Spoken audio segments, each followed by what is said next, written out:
presenting his work next week, next Wednesday. So I think you'll enjoy his talk. So that is our last Artist Now talk of the semester. So please join us and spread the word. There is a, quote, unofficial Artist Now lecture, which I'll hype next week. To fill the schedule more, I invited Patrick Lichty to come and present, and he is new teaching art technology. He's the person who made a lot of the animation for the Yes Men, but if you've seen their work in their films, he does invisible graffiti, so it shall be really intriguing. So this is a, quote, unofficial Artist Now lecture. I'm going to send out an email blast to the faculty and folks, the grads and everybody, and obviously everyone in my class will see that. That's the first Wednesday in December. So we actually will have another visiting artist, because we can't get enough of visiting artists, can we? No. It's too good. It's too amazing. It's too interesting. So that's what's coming up. Next week's Red Stonehouse, and that ends our official program. Of course, we have a full slate of artists for the spring semester. Before I hand it over to Max, there's some really good news out in the world. Ray Chi won the Knoll. Fantastic sculpture teacher in the art design department, and it was just really incredible to hear the news that he won the established category Knoll. Shane Welsh was a runner-up.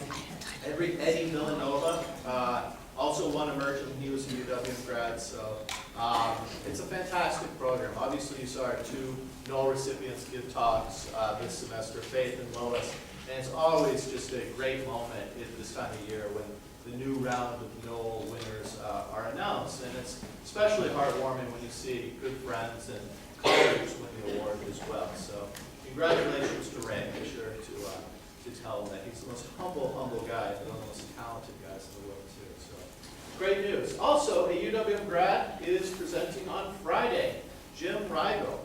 Where can your UWM degree take you? Well, it can take you all the way up to the upper echelons of the film world, and a 3-time Academy Award winner, and UWM grad is presenting his work. So there's a lot of buzz about that in the air, and it is a free lecture, Friday, Union Theater, 1:15.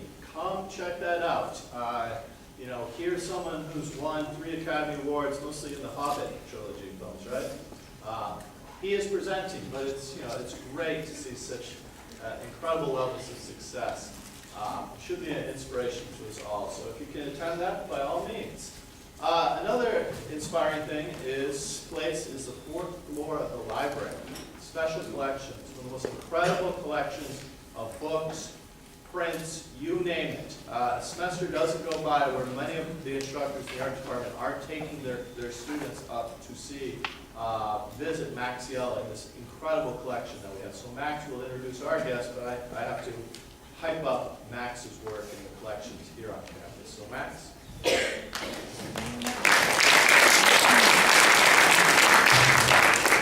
Thank you. Yay, Ray Chi. Man, that's awesome. Totally awesome. There were like 10 people who were going to be up here. We had to reduce it quite a bit. I provided a lot of people not to be on the stage. We all wanted to introduce Karen, but I'm not, sadly. Jessica is. I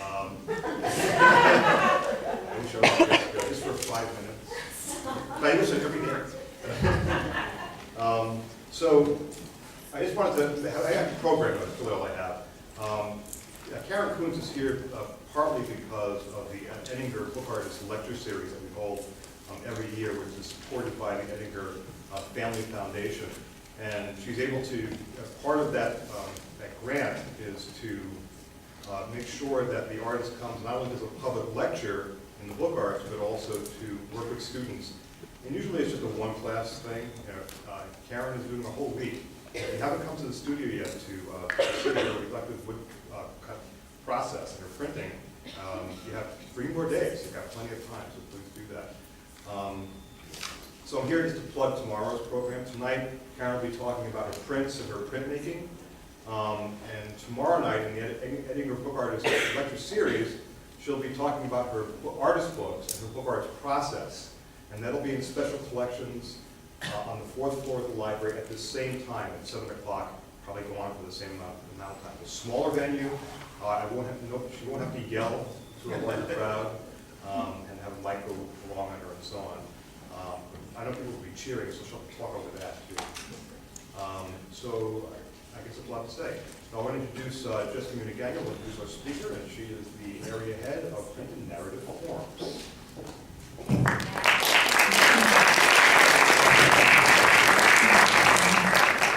Welcome, and thank you, Max.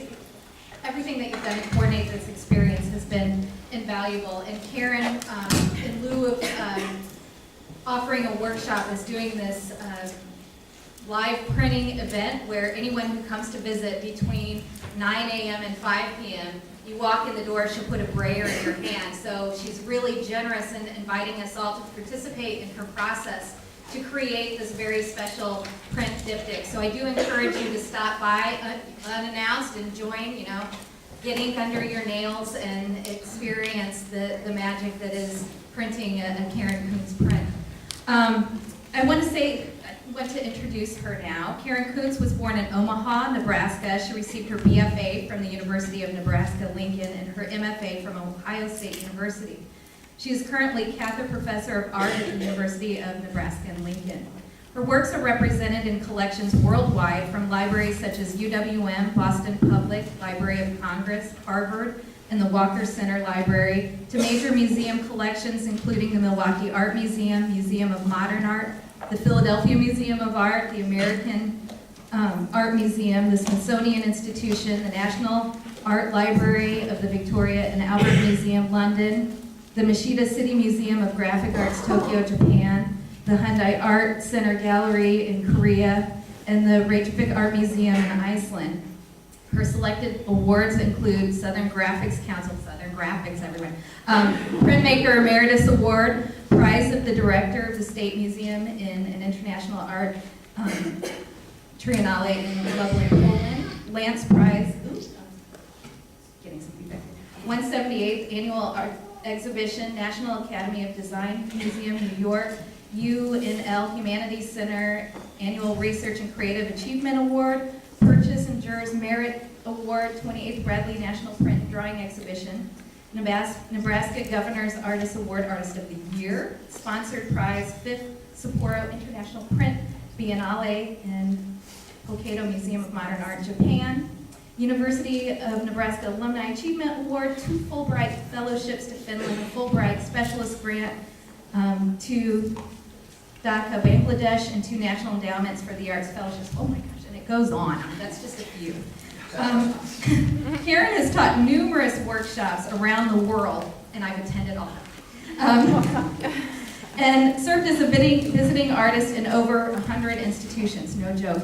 In 2004, she curated the exhibition Mirror of the Wood, a century of the woodcut print in Finland, which traveled to the United States in 2005.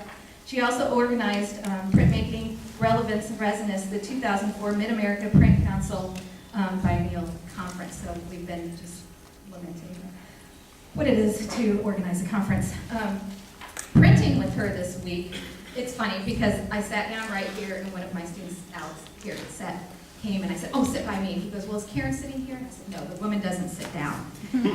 Printing with her this week, I've observed that her energy is contagious and boundless, and her generosity is really off the charts. She is a machine. She doesn't sit down. It's been a pleasure to watch this. And it's with tremendous pleasure that I introduce Karen Kunc tonight and her work. Thank you, Karen, for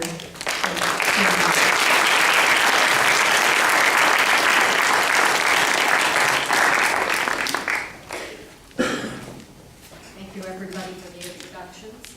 And maybe too many things, but I appreciate that enthusiasm for explaining things. Can you hear me well back there? No. A little bit higher with the mic, I think it's helpful.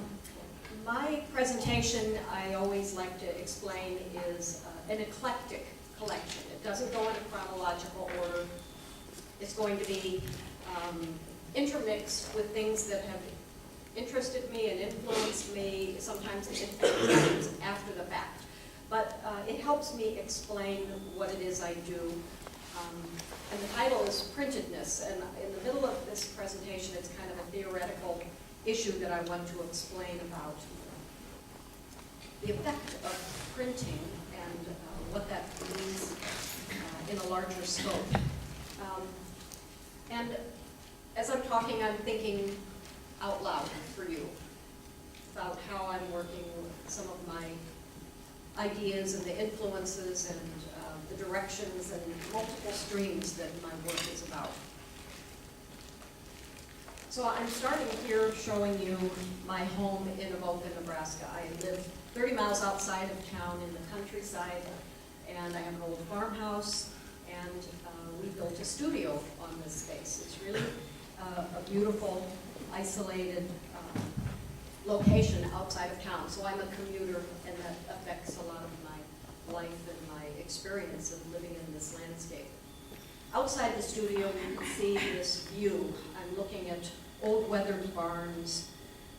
They have sculptural presence in my landscape. In this image on the left is a tracing of a New York City skyline that's kind of superimposed on my humble little barn. I had a studio in New York for a couple months, and so looking over Times Square is a great contrast to my normal environment. And then here you see the inside of the studio. I have my printing presses there. I have drawings on the wall from past projects. Some of these prints might be in this presentation as well. So it's kind of a busy, crowded, active place in my studio. And then I'm starting here with a project that I did when I was in 3rd grade. I don't consider it art, but it was for my mother, and I made it as kind of a reward that my parents had set up for me because my sister, who was 1 year younger, got advanced into my class. So she joined me in 4th grade. And she got something special, so my parents thought that I should get something special, which was art lessons. And I made this tablecloth for my mother using wax paper stencils and brushes to brush color through with a nun holding my hand, helping coach me. And ironically, when I look at it back now, it's kind of similar to what I'm still doing, putting color through stencils and making all these wild gradation and blends. So I grew up in Omaha, as Max had described, centered in the Midwest, in the harmony with my 4 sisters and 1 brother. As you can see us in our Czech costumes, where we learned songs taught by my grandmother in the Czech language. I can't speak the language. I don't know what we were saying, but it was really very beautiful. But it gave me a grounded sense of the Midwest. We had family vacations in the Vista Cruiser, going around the national parks and camping. And it gave me a sense of rootedness. Even me as this little girl, I'm picking up the walnuts in our landscape, in our ground. We had to collect those walnuts before the grass could be mowed. So I think that that is a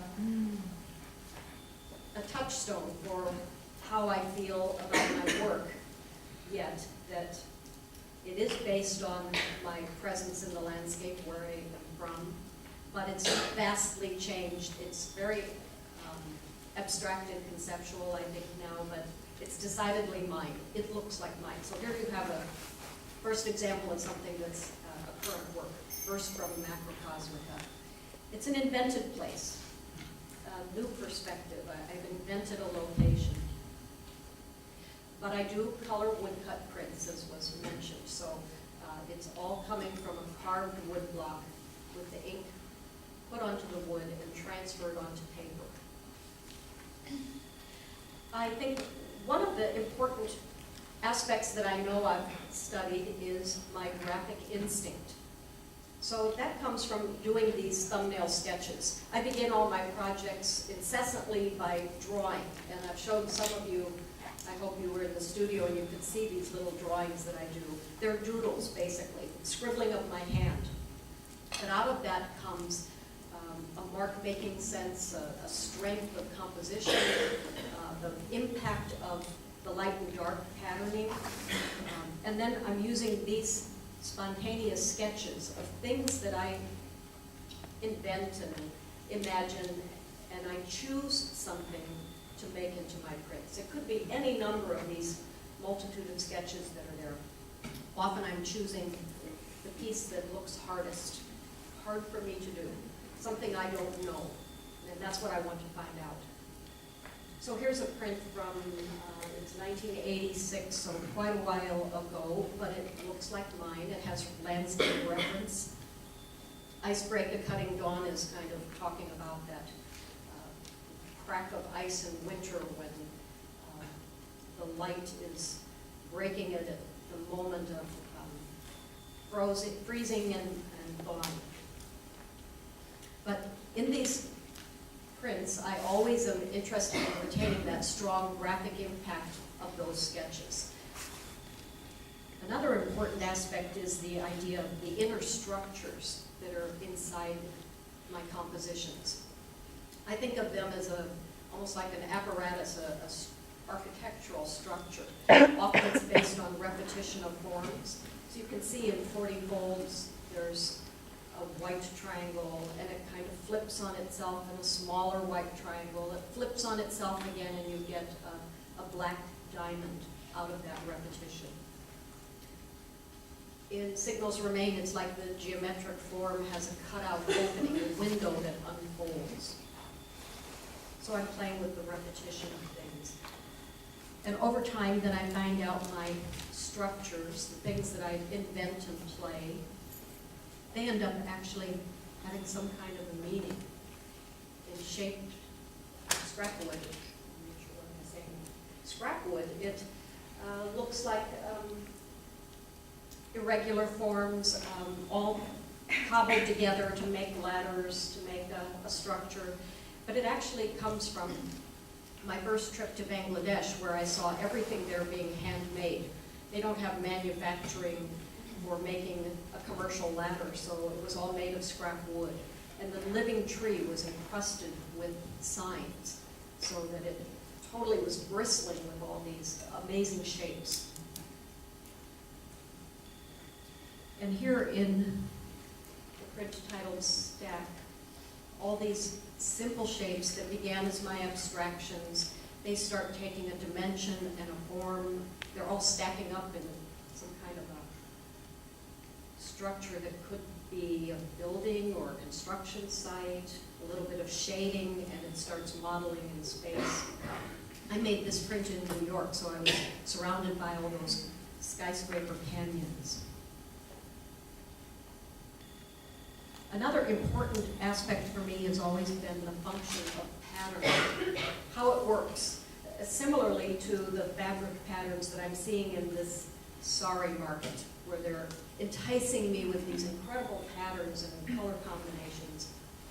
I ended up buying the sari that's on the right. Crazy combinations of patterns, really beautiful. But pattern has a function in that it connects across the yards of material. So similarly in my prints, I work to make a kind of patterning, organizing across the space of the print. It could be from the shapes that repeat. In this instance, it's also from my carving marks. They work like little accents and lights and are hand-drawn or hand-carved patterning rather than something really mechanical.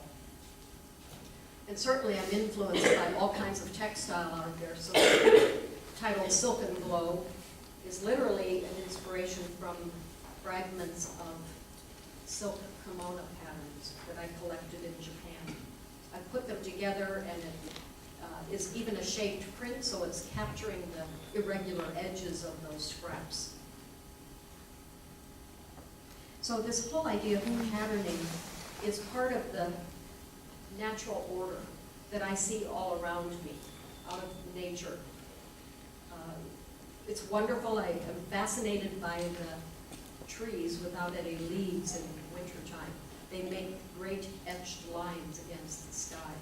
So I've looked at those for kind of an organization all these years, thinking that someday I could actually identify a certain kind of tree by the patterns that it makes. Actually, they're much more varied and erratic, but they have a kind of an inherent organization.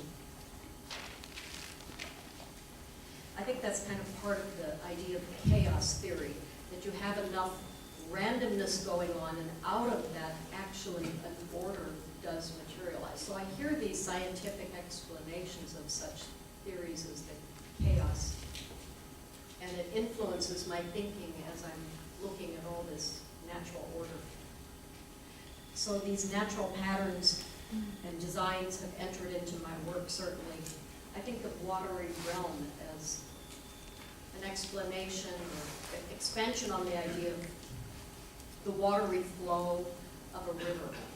I made this print after being in Egypt, so I was along the banks of the Nile and could see all those reeds that made a pattern, and the drips and eddies and flows of water, making all these rings of concentric circles.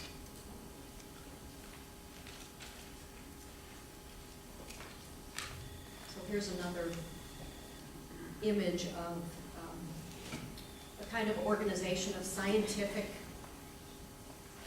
patterns of natural forms that I'm inventing, I'm thinking. I don't know exactly what the Euclidean solids are, but they would be based on triangles, squares, circles, parallelograms, tetrahedrons.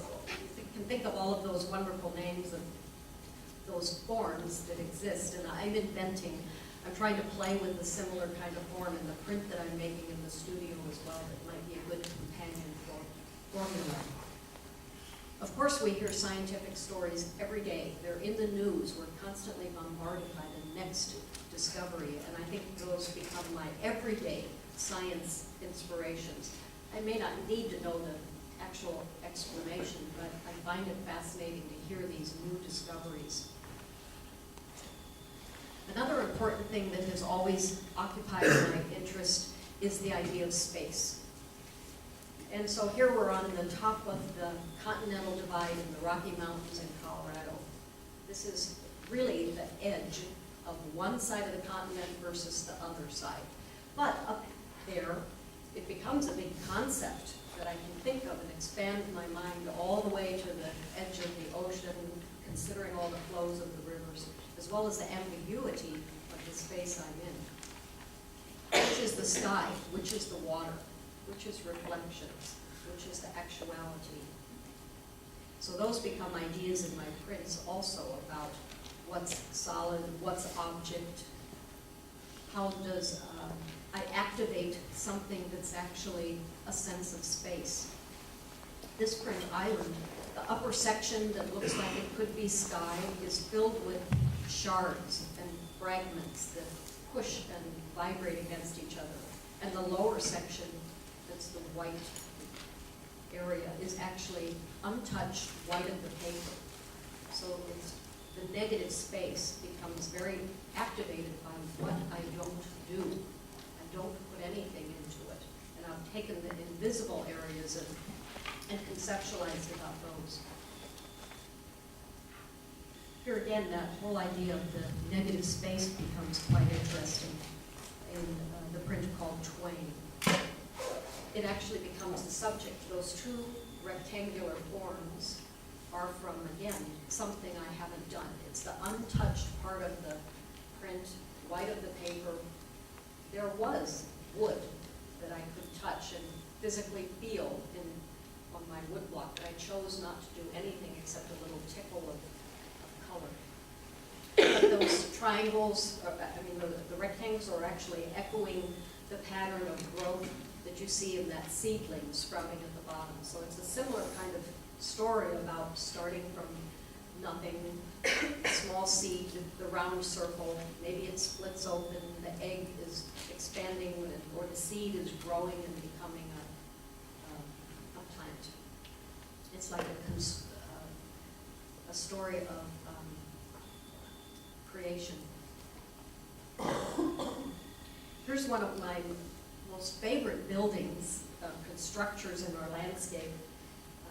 It was about a couple miles from my home. It doesn't exist any longer because they took this corn crib apart. But what's interesting for me is the idea of the emptiness, all that empty space, and thinking about what it once held. all those corn cobs that were harvested. Now they don't harvest that way even. It's a different way to take that grain and turn it into something else and truck it into bins. But these have a nostalgic sense about them. And the empty space is really potent for the sense of time and lost practices. Here again, in this group of works, I'm playing with space in a different way, in where I literally made shaped formats. It's not a rectangular structure, it's not a rectangular art form, which is so typical and we expect all the time when we look at a painting, at a print. Everything's in that square.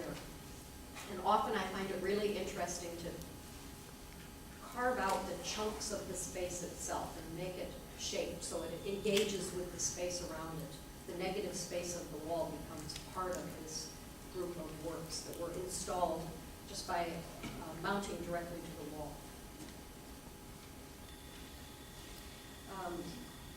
Now this is a section that I want to talk about my interest in the material that I use, because that's been an important research direction and something that has occupied me for many years, and that is the idea of using wood.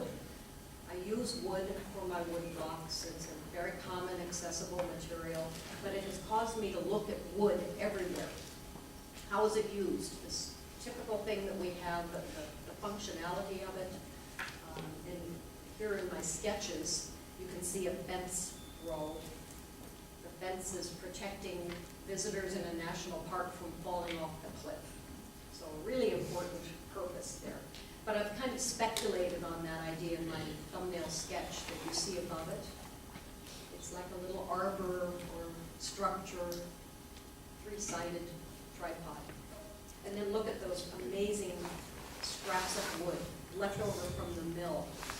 The waste now has been turned into something useful to make this other kind of fence.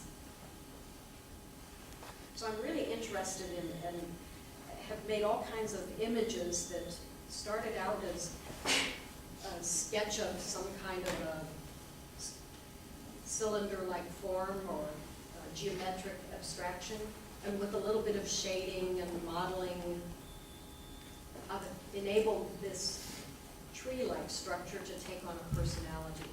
In this print called Obsidian Tears, it's this centered tree-like form with the limbs and the head that have been cut off or sacrificed, in fact. For whose purpose? For what reason? And I'm certainly guilty of, and part of human race that needs to use these natural materials. It's a necessity, this functional material. This print also has a shaped format. I was working on it at the time of 9/11. So it's embedded in my mind with that time and that sense of loss and those stories of other people who have experienced also losses and transformation of their time. Many of you might know of the story of the Indians that followed the Trail of Tears and moving to Oklahoma. So there's actually a stone that's called the obsidian, but I grew up knowing that obsidian as Apache Tears. Here's another image of a kind of a platform or a tree that has all this spiral tendrils and arms that almost look like octopus limbs that are reaching out, willing to take you in and strangle you or hold you tight and draw you into some kind of embrace. It looks dangerous and beautiful all at the same time. The other material that has always occupied me and been a research direction is the paper, the surface that I print on. So I have an example of a paper wasp nest. The first, most natural paper that is in existence, the creature chewing up the natural fibers and spitting them out and kind of mashing them together and making their nest. It's actually a beautiful paper that has great evidence of that creature's encounter while it was moving around into the landscape. So all these years, I've always explored the kind of paper that I'm printing on, and how does it interact, and what kinds there are. I've made my own paper, but I find beautiful papers to use. So for instance, in the print of Wyoming, it's a Japanese paper that has little specks of bark in it, and inherently it activates that whole surface. So this print, I didn't want to cover all that up. It becomes part of the image, part of the space. But that quest about what do I print on has occupied me. And I've explored pre-existing information that comes from, in this case, the postcards that I collected from my trip in Iceland. These beautiful patterns from their culture, influences that I could see. And I've imposed on some signs and symbols from the landscape. A stack of rock, and then a blue corral that's holding animals. So it was pretty interesting to print on something unusual that already had content. Here in this instance, this artist book is literally made from wood. All the pages are wood, bound together, but I printed from a wood block onto the wood itself. So I transferred the wood, and that's that big red spiral, and some of those circles are from another wood block. So I think that's kind of funny, to print on the wood itself. So everywhere I go, I'm looking for the use of the print, how it exists out in the world. And in this case, on ourselves. Those were rubber stamps with henna as the ink stamped on my hands in the market in Dhaka. So that idea of the vernacular of print out in society is really interesting, and the bound print functionality of the print out in the world. One of the important functions of the print is that it's meant to exist in more than one. It's an addition, a repeatable matrix to make a quantity of prints, and in this case, literally to give away. So inherent in the meaning of the print is the idea of its distribution. Where does it go? Who gets it? And in this case, it's really part of a gift tradition. In printmaking, we do these exchange portfolios. So everybody makes a print of a particular size and a certain number, and then you give it away to your peers or your students, your colleagues. It ends up making a great connection between us because of this function of the print. I'm also very much interested in the influences that I have picked up over the years. And I have to, of course, talk about my influence from artist books, or from the book culture and tradition. So I'm looking at these illuminated manuscripts, and this detail, of all of this detail is painted onto parchment. These books were really beautiful and highly decorative and valuable. And I love that idea of the decoration and the multiple levels of reading that take place in these illuminated manuscripts. It has the text that you have to read, so one side of your mind works that way. Then it has an illustration or an image where you walk inside that picture, and then it has all the decorative borders. So embellishment is very highly valued. And that's something that I can say that I identify with, and my works have that sense of embellishment as well.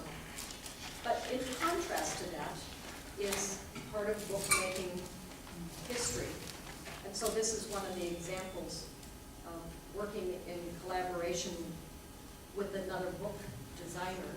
Harry Duncan was a book printer in Omaha, and I made the illustrations by carving wood engraving blocks.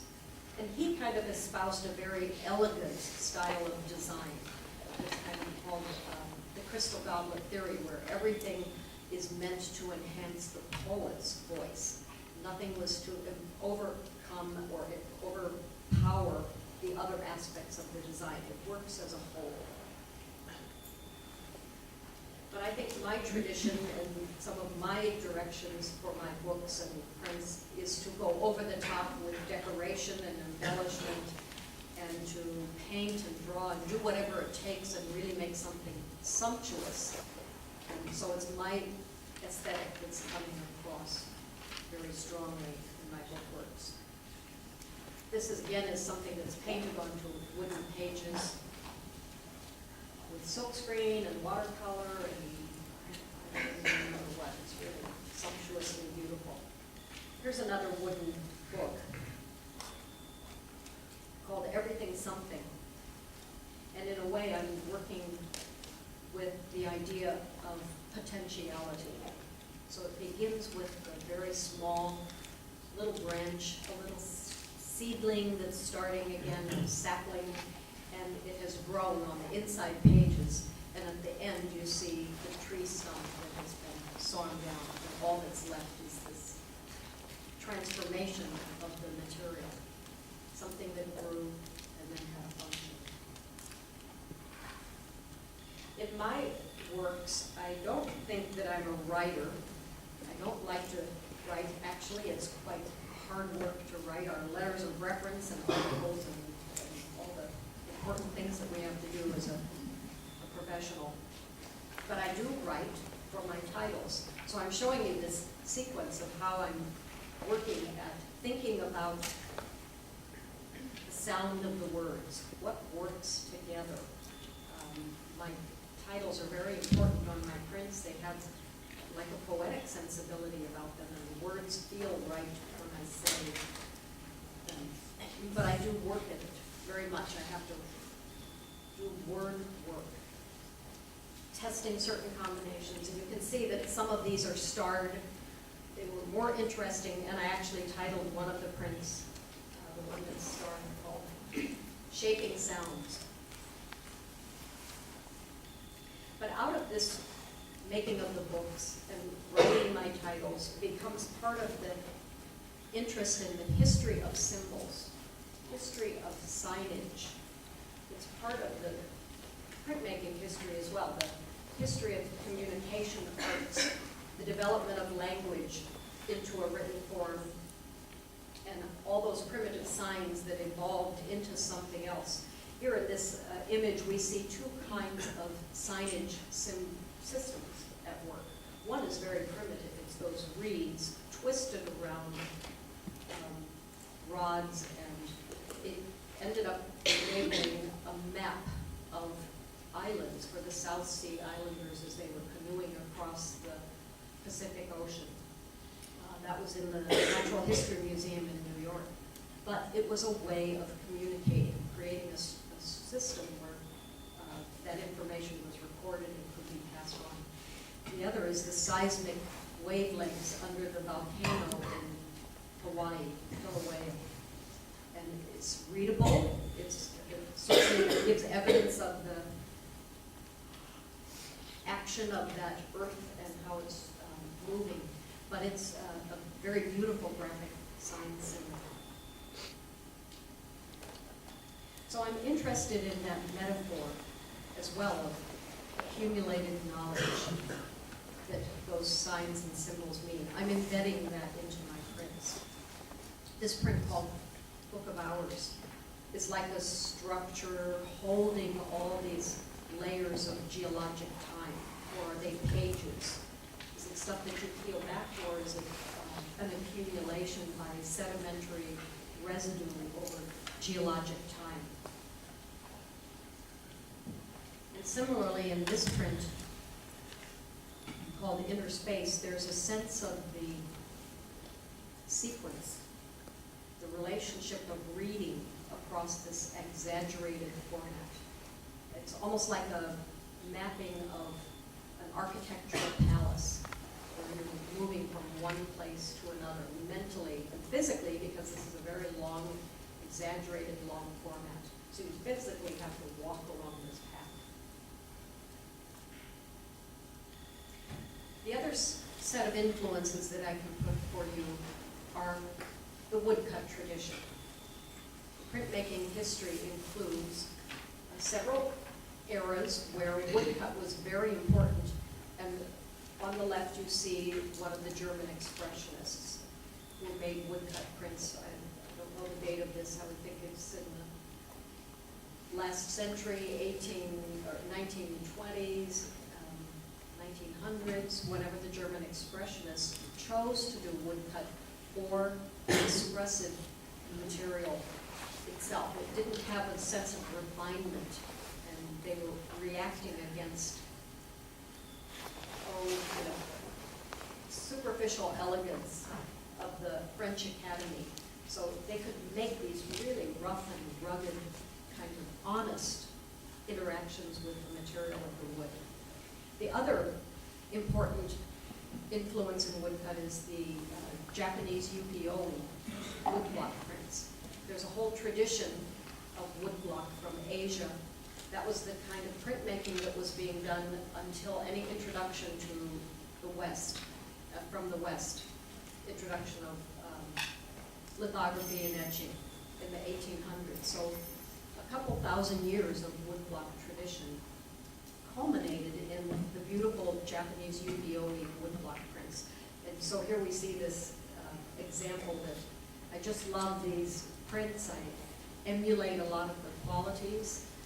And you can see between these two prints, one tradition is very elegant and colorful, and everything matches together, and it's really highly crafted. And the other tradition is more raw and rugged. And I think I'm a product of both in my works. I use both directions. And then the other influence is my travel, my extensive travel. I've mentioned several places, and you guys heard some references to it. I find it really amazing to be able to go to these places and see things myself, be influenced on site. Here was that exact temple in Tokyo where that print came from, and I got to be there. And then standing beside the pyramids in Egypt. It's pretty amazing to me. This opportunity to have a residency in Japan at the Nagasawa Art Park enabled me to learn the Japanese watercolor woodblock method, which is very difficult. It's beautiful, has wonderful qualities, and I had to do it on the tatami mats kneeling on the floor. So it was really an interesting and hard experience. This is one of the prints that I made from that time, and I think right away the influence of place enters into the works. Here's another sequence of this idea of my wanderlust. Being in these places, getting a perspective of time and life and death somewhere else. In Egypt, you can really get a sense of the vulnerability of life, because the Nile Valley is very narrow and it's green, set amid vast deserts. So you can see the edge of the desert right there in that image. And in that valley is one of the world's largest cemeteries. It's made up of these beehive tombs, and it goes on for miles and miles and miles. It's ancient. And it's a really beautiful scene. And ironically, amazingly, my print brought in those influences. I had planned this print before I got there, and once I was there, then it took on some of the aura of that place. I think I have an ability to absorb experiences like a sponge, and the colors always come through. So this is the print that I made called Collecting Size while I was in Egypt. And then I've been a teacher all these years.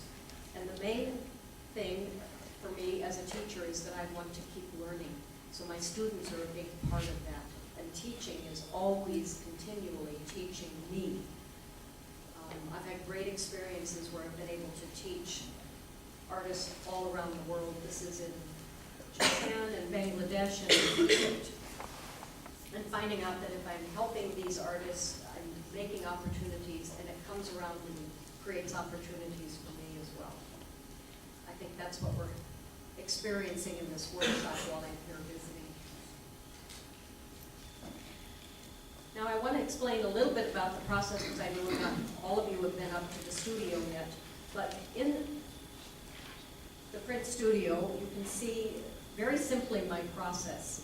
I use an etching press to transfer the ink from the wood block, which you see an example here with all these carved lines. That's the surface of the wood. I apply ink onto that surface, often through a paper stencil. So on the bed of that press, you can see the paper stencil with openings. I put color through those openings. Then I take the stencil off the block. And now you can see the ink is sitting on that block. It's a different image here, but it has beautiful color sitting on the wood, and I just can't always leave it alone. I do a lot of manipulation to that ink. I do blendings. My hand is pouncing it and moving it around and creating some of these beautiful blends or removals. I manipulate it, as well as by carving the wood. But what that does is it gives me the chance to see my work develop in small stages. Often at the beginning, the print isn't very rewarding because I don't know what it's going to look like. So in this example, you see the start of a print. It's just patches of colors, looking sort of interesting, not connecting together. But I have 8 hours to stick to print looking at yellow or red or those combinations of colors. And actually that time spent in this evolution becomes very important and influential because it teaches me about what I want to do next, the very next step. And here's the print being pulled off of the wood block. I'm looking at it. That transferal has happened. That's actually the magic of printing, is that something has happened. It doesn't exist on the block anymore. It's gone onto paper. It accumulates in layers, and it looks better on the paper than it does on the wood anyway. I'm really after that transformation intention. This is the print that I did a few years ago, Luminous Wonders, for the Milwaukee Art Museum's, is it called the Print Forum? Print Club? Print Forum. Yeah, so I did it for their club. It was really a great print, great project. But here's a detail of one of these wood blocks. And I'm showing this detail because it's really about the aspect of printedness that I wanted to talk about. This way of working that I've described to you is very loose and organic and gestural, evolutionary, but the result of printing makes all of that look really refined. It looks authentic. It looks more real and better than anything I can draw or paint. So I'm really addicted to that printedness quality. It's not an active term. Printedness actually means the after effect. Something happened, then you look at that effect of printing. I think it's actually about an authentic impression that gives impact. It communicates knowledge. It communicates that something happened here and it was transferred to somewhere else.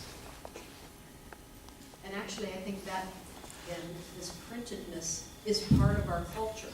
It's something that we've experienced over several hundred years of information revolution. And now we're going through our second information revolution. The printing history, when you look at these old maps with the compass roses and those invented continents, was a way by printing to transform the world. That information was made so that somebody could take it on the road and keep the collection somewhere else, but then it served those explorers to discover new worlds. Well, now we have a different kind of system with our satellites, and I grew up in the age of Sputnik and what that meant for this ability for knowledge to be transmitted. It's a new kind of printing, and now you're all experiencing it with your computers and the dots and circles and dashes that all become something that you can also print.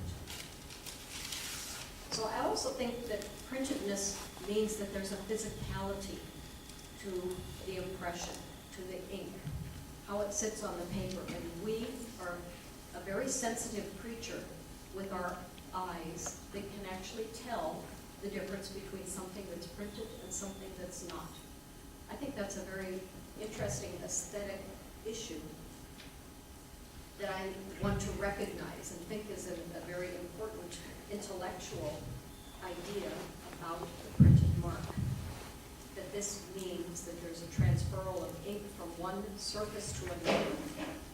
And you can think of all the ideas of print that enter our language, about impression, about a proof, seeing it in black and white. What are all those illusions that we have about the importance of what printedness can do? Something was printed and we know of its background and its history. So I'm showing this series of prints that physically you actually have to encounter them. Slides cannot do them justice, but they have a physical quality across the surface that is something I'm really building in by the qualities of ink and densities, opacities, transparencies, all the layering that I'm doing to make something that's very sensuous and sumptuous. I showed this example of prints yesterday in which the ink is physically built up and dimensional. So I have lots of ideas on this idea of printedness, but it's really so interesting for me about this physical need that we have for reading crisply printed shapes. It's entered into contemporary art practice where everybody is very interested in capturing that sense of a printedness in their works. I think if in a painting, if somebody needs to use a piece of masking tape to get that sharp edge, we might need it with the use of a stencil for graffiti that's on the wall. It could be the printing that's coming from a computer print that gets used, and we know that it can exist in multiple locations, multiple places, and stored in some archive. Here's a detail of one of my artist books, and it really becomes something that I am conscious of and working on, that physical aspect of how the print and the printing affect the viewer. This one, the light is deliberately shining through it. I see the front and the back of the print and how beautiful that is, and I'm interacting for my development of my imagery to capture that sense of the front and back of the paper. Here in this book, Fractured Terrain, literally again, it's the front and the back interactions, the light quality that I get to experience. And then I think it's really important to experience these as a real object. So this last section that I want to draw as a thread for you is about some of the content issues that I've been alluding to. And I'm beginning back here in my landscape back in Nebraska. And you can see some migrating snow geese sitting on a pond there. So this thread becomes about some of the big questions that I have about natural processes. How does this happen? Why do they know to migrate? I'm in awe of these big wonders that I experience out on my lonely prairie out there in Nebraska. I'm sure you have this kind of same sensation around here with your awe-inspiring big lake right over there. It makes me feel really small. And those cyclical ideas kind of provoke all these questions about how did these processes start. And I think I've, over the time, made a series of works that could be speculations on the spark of life. How did things come about? This print, Original Fission, suggests maybe the Big Bang. The start of nuclear fission. Some kind of energy field is exploding. And little sprouts of things are starting. Is it molecular? Is it a life force growing out of kind of a stylized symbol? I speculate on such natural phenomenon as water and rain. This print, Dwelling Rain, is looking at the weight of water, and when is that moment when it's heavy enough that it's going to turn into a raindrop, or when does it stay in the air like a humidity? And this is that moment where those droplets are jostling back and forth.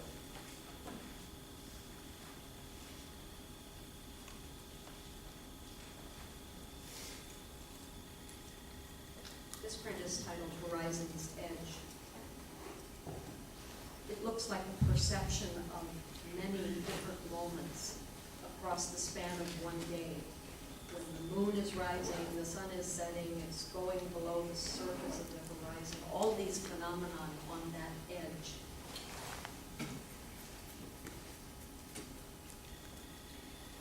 I'm interested in thinking of how did these crazy, weird forms in nature actually come about that I see.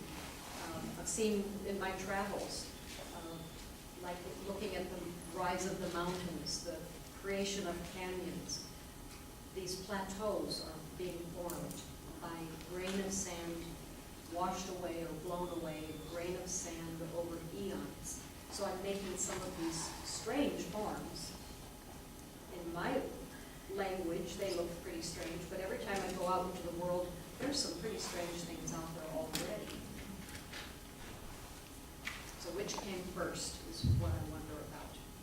My eye that I'm trained to look for these things, or the things that I've drawn, and then I actually recognize them out in the landscape. Here's another idea of this moment of change. It can happen slowly, but often we know of a cataclysmic change. Any moment things could be, a thunderbolt could come out of this amazing storm over my farm at home. And an electrical charge and start a fire or hit me or whatever is bound to happen by that cataclysmic drama. This print is a stylization of that thunderhead. A great big storm, an interesting shape, a flood of water coming down to land in a small pool. And then I've seen the Kilauea volcano and all that beautiful, strange otherworldliness of this place. And there's evidence all the time that the world is changing. But it can come alive very easily. All these volcanic spaces are being broken apart by the small seeds starting to grow. So that idea of the potential of new evolution, of new forms, is the idea that I played with in this print, new elemental dawn. Strange forms, they could be something out of a microscopic drop of water. I'm thinking that maybe this is what happens right after a cataclysmic event and new evolutionary forms are coming out, moving around and becoming gigantic. It's like a horror movie in a way. But that idea of the elements of life work both on the microscopic level and the macroscopic. So I'm thinking of those elements again here of the sea drops, of the creatures in the sea. Is it all these microscopic krill that could be floating around? This is a print that is woodcut and etching. And then this is suggesting the opposite end, the cosmic expansion of the universe.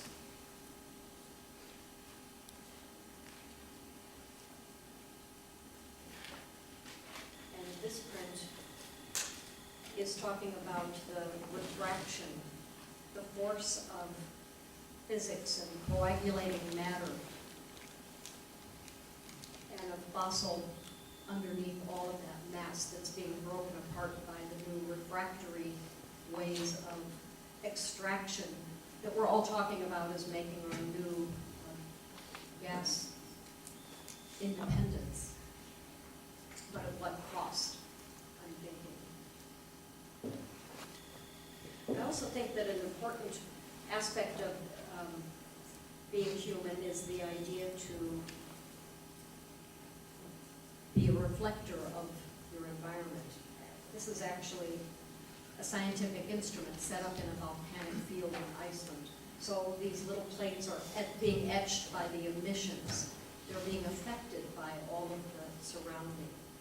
So I'm always interested in questioning that idea of how influences are coming about as well. In this print, it's the influences that you see above ground in this plant. It's all round and curvilinear. But below, it's scarred and twisted and knotted. But both of those aspects on human nature, on us, on our psyche, are what shapes us in equal parts. This is called becoming visible. It's as if I've done a cutaway view where you can look below at the roots. And then the London pool looks cosmic. It looks, again, like you're seeing the expansion of the universe, but I also think of it as a psychological delving into the deep recesses of desire or loss, and how that becomes this black hole that can suck us into our obsessions.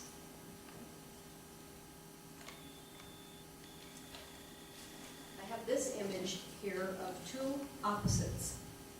One is nature-made, the stone in the background is a Mexican crazy lace agate. It's beautiful with all that curvilinear patterns and fractures and crystalline structures.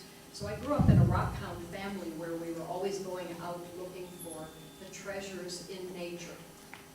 This beautiful stone was so amazing and influential to me. I thought that it was more beautiful than anything I could ever do as an artist. I still think that.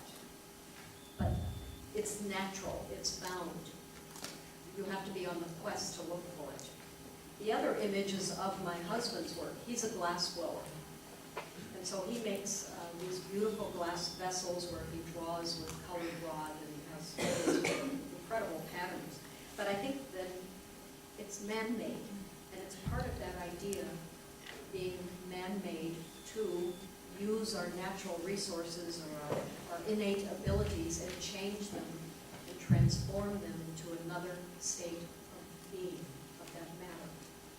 He has an urgency to make this kind of work, but he doesn't question it or analyze it. He's not an academic. He doesn't have to come up with an artist statement and say why he has this compelling reason to make. But I think that's part of our human nature, is to shape and transform the order of things. This print, flowering apparatus, is contrasting two ways of shaping the world.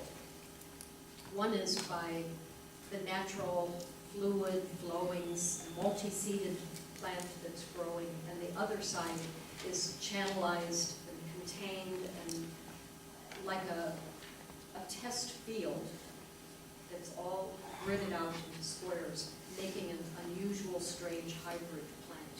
So the two are contrasting together. So I'm seeing that as part of the human presence on the land and on nature. And certainly, even in Nebraska, we see everywhere, I'm sure you have it here, those plastic sacks are blowing in the fence rows everywhere. Human presence is ubiquitous, as well as the expansion of human presence in the sprawl of cities and the towering urban developments that are all around us. So I'm contrasting those two ideas in this series of works that dealt with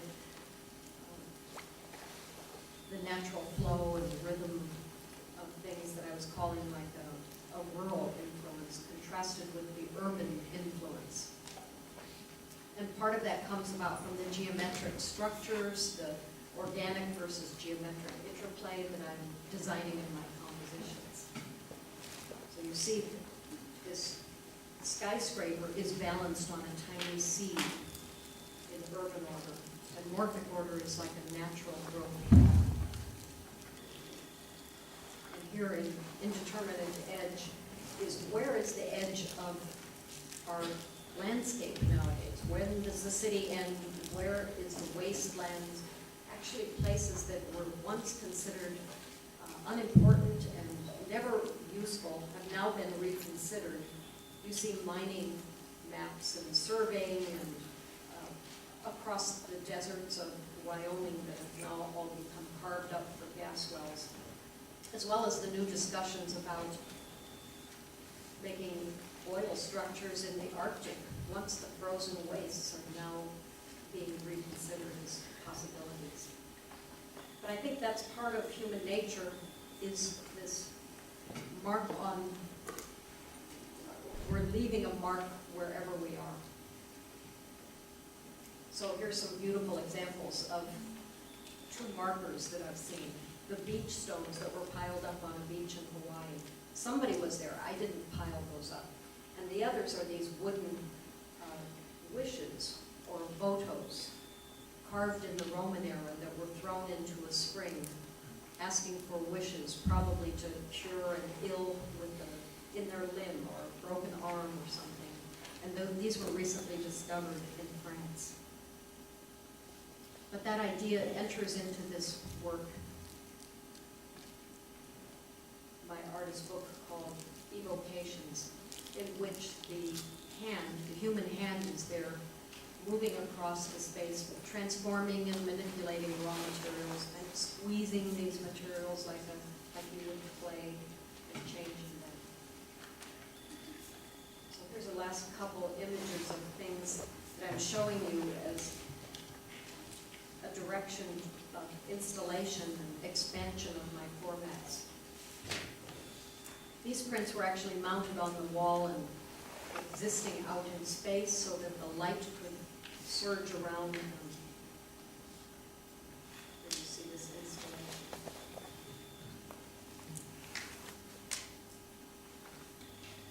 And these last monoprints.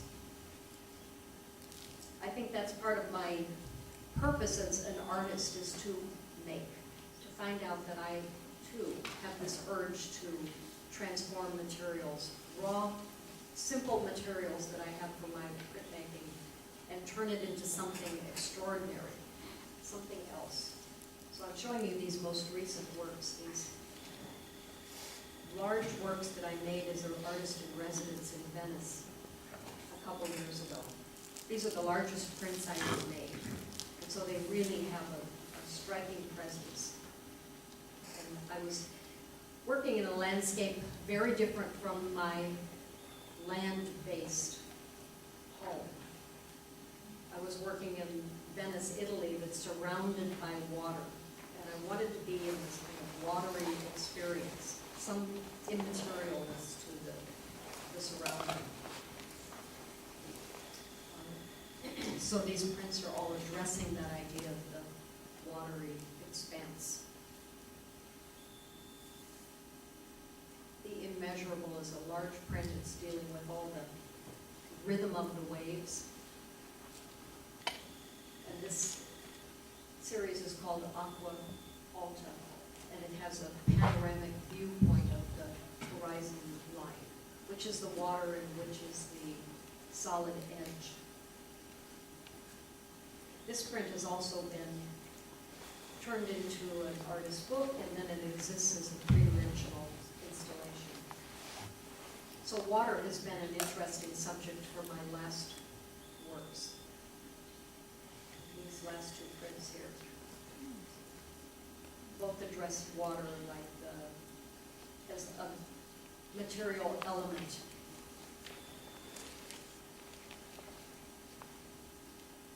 And then I'm going to show you my last big project that I'm starting in. I'm have another interesting phase that's developing. I've been describing my influence of working in the landscape and how that has colored all of my life and my art content. But last year I bought a building in Lincoln, Nebraska, and I'm moving to town and creating an art center, a print center. So this is my building, and the studio is called Constellation Studios. So I'll have a center where artists can come for residencies and to work with me. And it's a very interesting next phase of what I'm going to do.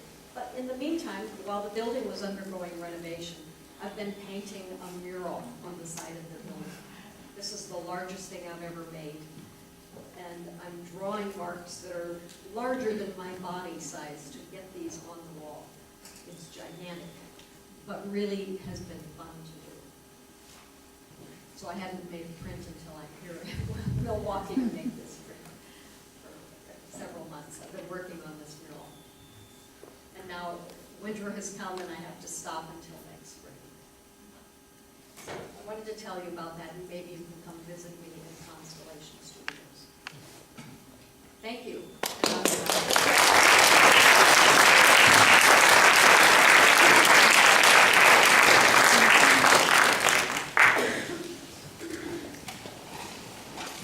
Are there any questions? I would love to have questions. You got time? Oh, we always without pause.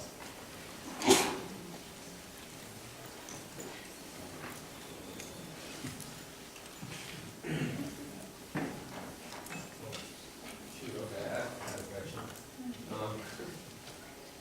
One of these last slides you showed me was that the Aqua Something series. It was the one that existed both as a book and on the walls. And this is not to play spoil any details about my own work, but there was a superficial similarity between something I'm working on and that's great. And so I just, without biasing your answer, I want to ask what motivated you. I noticed the panels of the print were externals to the wall.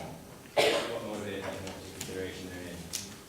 Well, the installation of Aqua Alta is intended to reference a book all stretched out. But to figure out a way to do it in a very simple apparatus was really a challenge, and actually it turned out to be very simple to do. I've been doing a lot of my installations of prints on the wall by using the really strong magnets. You know, those little tiny strong earth magnets. Rare earth. So, I think this is what you were asking, how did I make that move in and out? Well, not so much technically how did you arrange on the wall, but what were your, if any, sort of conceptual motivations for arranging the prints? So one, of course, is that it references an open book. And the other effect, the concept that I really wanted to engage with was to have the effect of light shine through the back of the paper and affect what was on the front of it. So it works front and back. And it could be exhibited in either direction. Both sides I worked on by printing on both sides, as well as staining with watercolors and paint and some ink drawing. So it's really much more mixed media, some of these last works that I was showing. And that's also letting go of my strictures of always doing everything by the woodcut. So to paint on my prints seems kind of like a violation. But it was maybe time. But I wanted that staining that would happen, and how did the watercolors actually interact with oil-based ink, and you get some rejection, and you get some flowing, some unusual effects that happen that I needed to see with the light.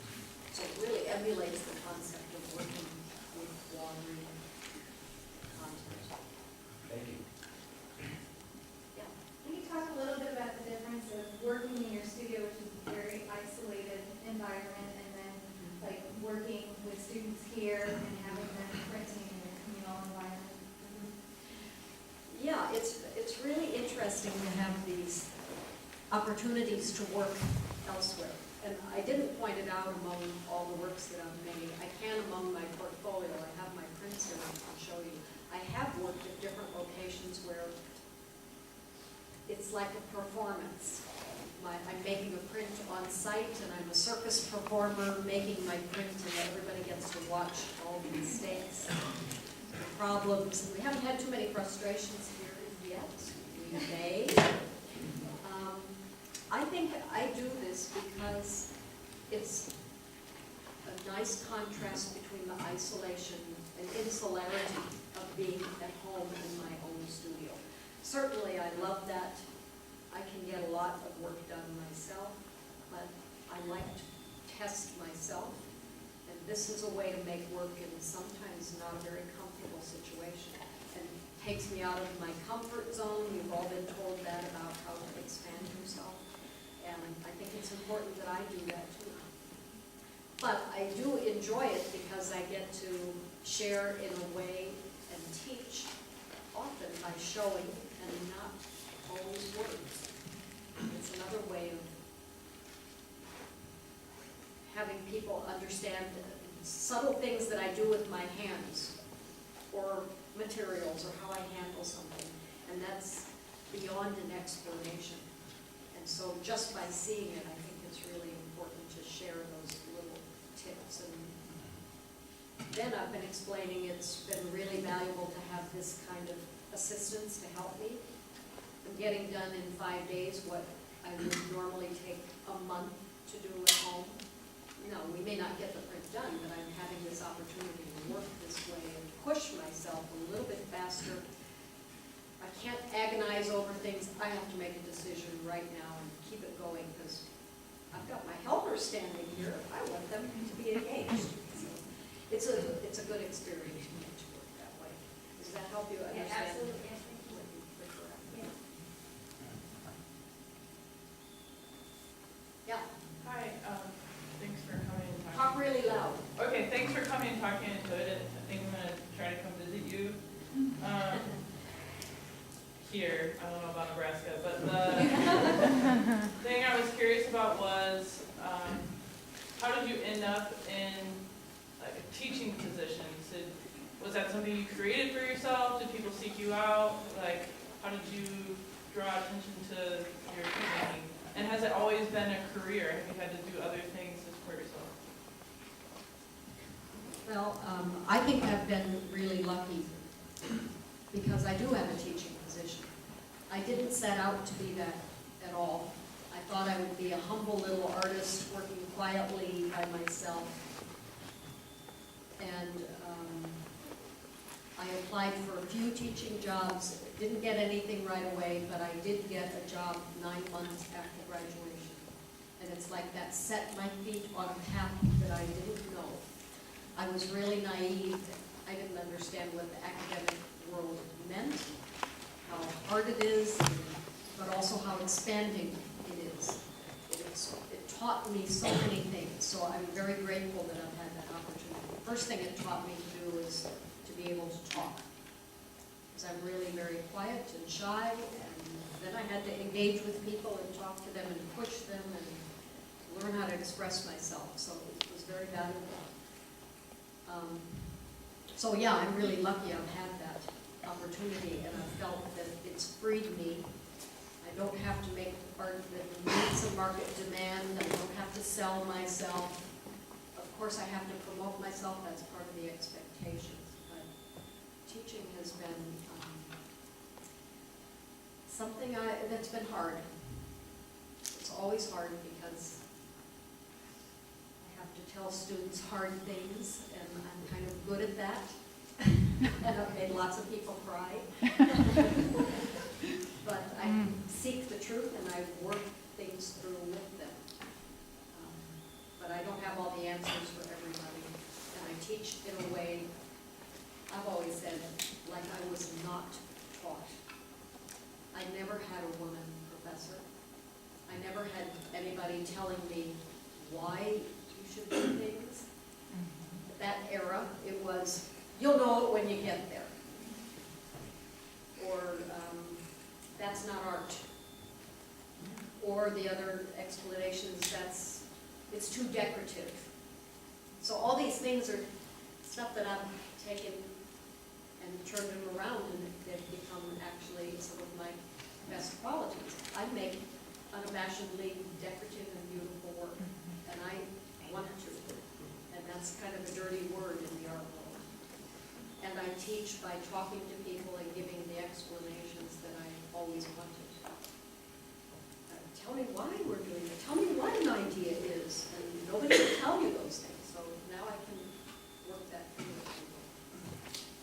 So that's been some of my mission in my little quiet way. I can subvert the academic route and make big changes. I think it's been subtle, but they've made changes.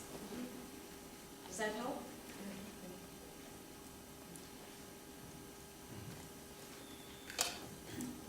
Earlier in your presentation, you mentioned that your first art lessons were from nuns, right?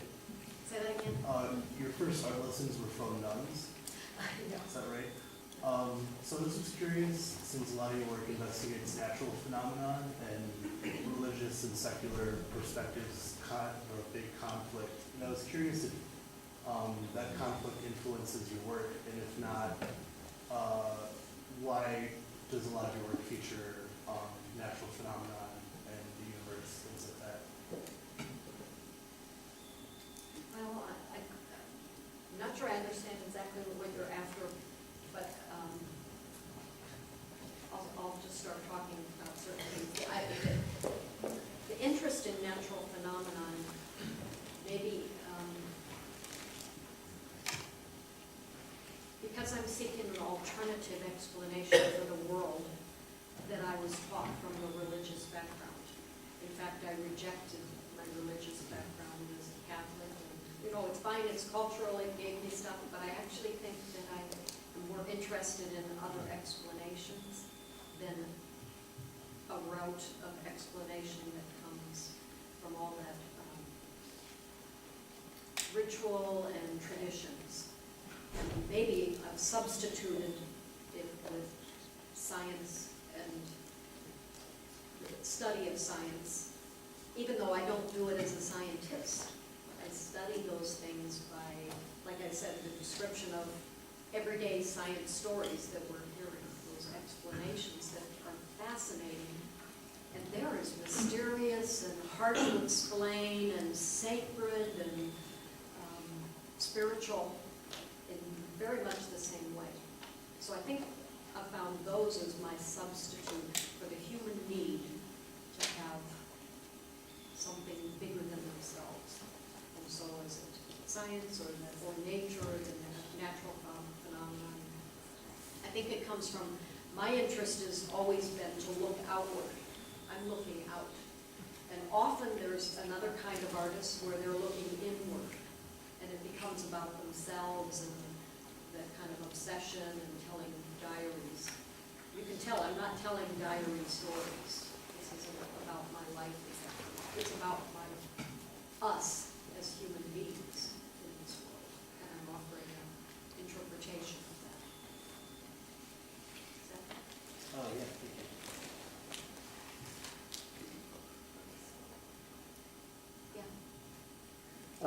I'd only previously seen your work through, Max at Special Collections.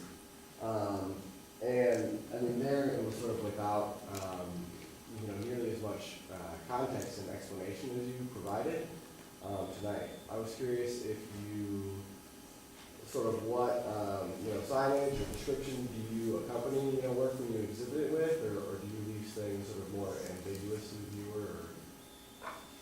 you asking, are people supposed to understand?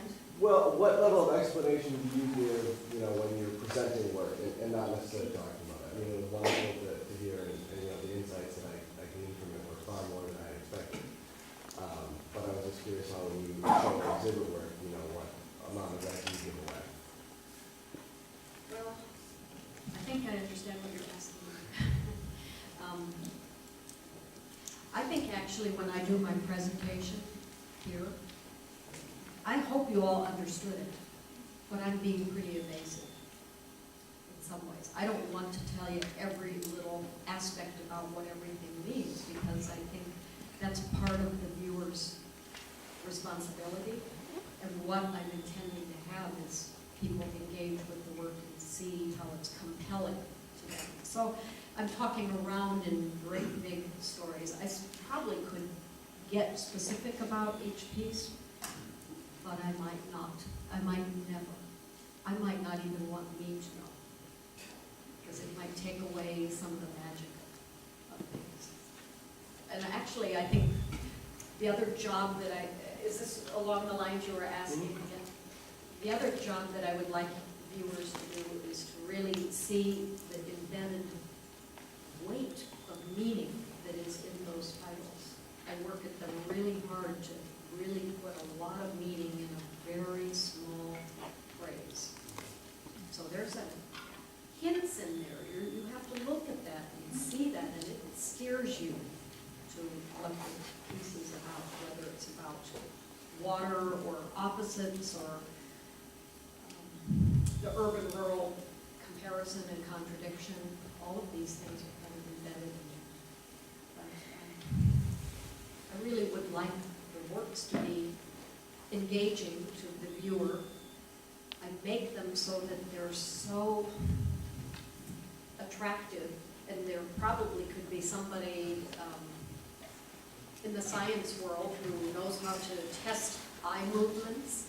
And you could look at my works and you see the eye movements and how they're interacting across, and I'm designing that. I couldn't explain it, but I know it's there. That there's this happening, and it's meant to lead you there, and that's meant to lead you there, and it leads you in and out and up and down, and it powers into your mind. That's what I'm hoping happens. I think it does. I use the term orchestration. Orchestrating all these different effects, and then you have a little hint of the title, and you might meet me. Maybe that's the last thing I can say too, is that I feel that I've learned all these years that the best way that I teach is one-on-one. I have to meet everybody individually all around the world, and finally you'll understand things if I can talk to you one-on-one. So you might have to engage with that way, with me that way, and I give that explanation, or that heartfelt intensity that I want these pieces to convey. Maybe I'm lucky because I taught a whole bunch of people all at once, so is that my one-on-one engagement with you? But, that's the responsibility of the viewer, and I actually worry about today's world where you might all be so complacent and passive. And what's our world with all this technology and entertainment and distractions going to do? I'm making work that is even suggesting that as a danger. And then does that lose our humanity and our human engagement and our interaction with each other? So I want my work to be compelling and strong. But it does stand in the way of being a beautiful art object that exists in a hierarchy. It's not going to be on the street other than my mural. But these aren't works that are going to make the pages of the art journals. And that's okay. I'm fine with that. Because it's going to work with people one-on-one. All of those prints I make are meant to work one-on-one with somebody.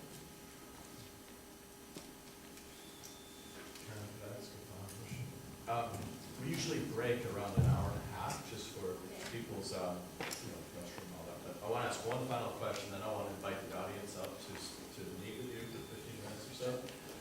We talk a lot in this class about the economy of an artist, how an artist survives, and you've obviously told us a lot about teaching and so forth. Your work is so labor intensive and printsmaking alone. Could you tell us how many, what the edition is and how much they roughly, how you price your work? Right. And also, what's interesting is being in a place which is not an art capital, in a college town, in Nebraska. How do people see your work and purchase your work? I think that'd be valuable information for students to know. Well, I do make editions of prints. I'm a committed edition producer because I'm doing all that work and I want more than one editions nowadays are usually about 12 to 14. I used to make editions of about 20. And my artist books, sometimes those are in editions of 50. So they could be a little bit more. It depends. Sometimes I want to work really quickly, then I make an edition of 5. And then they become really valuable because I don't have many of those. Over the years, I've established like a price range for my prints that are kind of based on size, and I gradually increase the value of them over time. Small prints that are maybe 8 by 10 inches or 12 inches, those are usually about $500. And then middle-sized prints are 800 to 1,000. So some of these square ones that are about 18 by 18 are $1,000 each. And a print like I'm working on there, I'm speculating it might be about a $1,700 print. Recently I had to create an inventory for my new business at Constellation Studios, so I even calculated out the value of the material versus the price range. So you calculate out how much little ink you are using. And that was an interesting thing to find out, that the value of the materials, not time, is maybe about, I think it was about between $8 and $10 each in my edition. The artist books are valued materially much more, a little bit more, but so material-wise, it's not very much, and then it has this huge markup because of time. But I also market my prices based on what the typical market for prints are going out there in the world. I can't price mine so high because my time is so involved, because then I price myself out of the art market. So I do keep a track. I look at what other artists, kind of based on my experience and range and location, are making of their prints. I can't price my prints at the same value of Jim Dine. He's out of my league, so I have to think of this market range. I look at price lists all over the place, and I keep that kind of in mind. But I've operated on an international level with my prints, even from Nebraska. So that's a good model. It can be done from wherever you're at. And prints are a great means for that. They roll up in a tube and they can go anywhere. I've had about 7 galleries who've represented me all around the country all these years. And yes, I'm giving them 50% of the commission if they sell something, and they earn it. It's not easy to sell art, and my work is not easy to sell. I was telling students, was that last night? I don't remember. Today, everybody thinks my work is easy to sell. It's like hotcakes. It's colorful, fun. But I often hear the galleries say my work is too aggressive. It's hard to sell for them. And I think the aggression is just what I was explaining. It's compelling, it's strong, and it doesn't fade into wallpaper behind people. But because I'm in Nebraska, I can send these prints anywhere.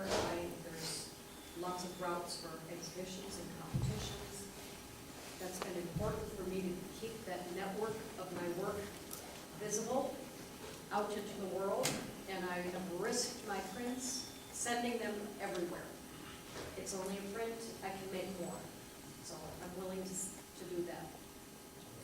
And then the last thing about Nebraska is, just like here maybe, it's not considered a big art center. Nobody thinks there's good artists in Nebraska, although good artists are everywhere in every corner of the world.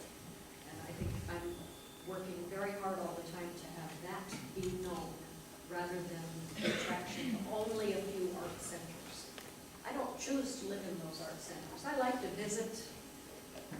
It's too late, I'll never go to those art centers. I'm going to stay in Nebraska the rest of my life now, so I'm really resigned to that. And I'm going to make it the best I can be. And I have an opportunity there to actually have an impact on my community.